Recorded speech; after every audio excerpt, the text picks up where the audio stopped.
The Prime Minister of the UK, Boris Johnson, facing another bruising week as the furious backlash over rule-breaking parties, so many parties, inside Downing Street continues to rumble on. Let's get more then with Bloomberg's UK political editor, Kitty Donaldson. Kitty, I'm sure you're exhausted after all this. It seems like it's going to continue. Tory MPs have been in their constituencies over the weekend.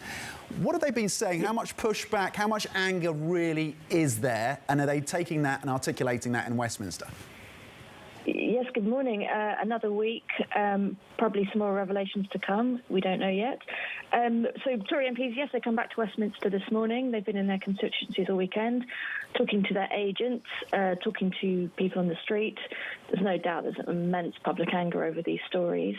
One MP, Peter Bone, a Tory MP, has had the word liar scrawled on his constituency office twice now. So, and now they're back in Westminster.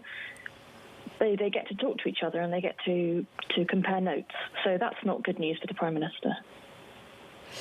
Kitty, it's pretty incredible that, none of us, or at least the non-experts, can't really remember how many parties there have been because there are so many Partygates. How can Boris Johnson actually survive this? Well, he can survive it by the inertia of the party. So, as I'm sure you know, there are several ways you can get rid of a prime minister, but the one that's most likely to work is if 54 of his own Tory MPs write to a party bigwig called Sir Graham Brady. He's a Tory MP, and he keeps a list of who's submitted a letter of no confidence in the Prime Minister.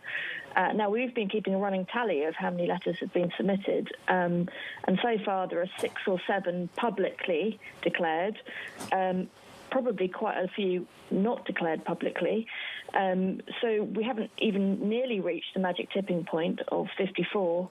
The other way he could go, I suppose, is if someone in the cabinet resigned and so they didn't have enough confidence in the Prime Minister.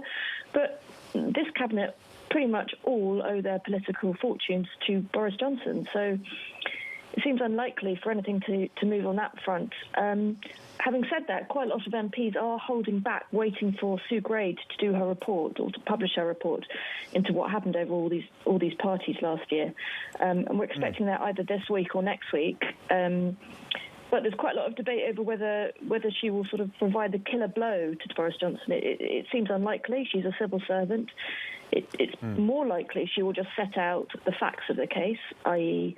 a party on this date, a party on this date, another party, and then recommend any disciplinary action.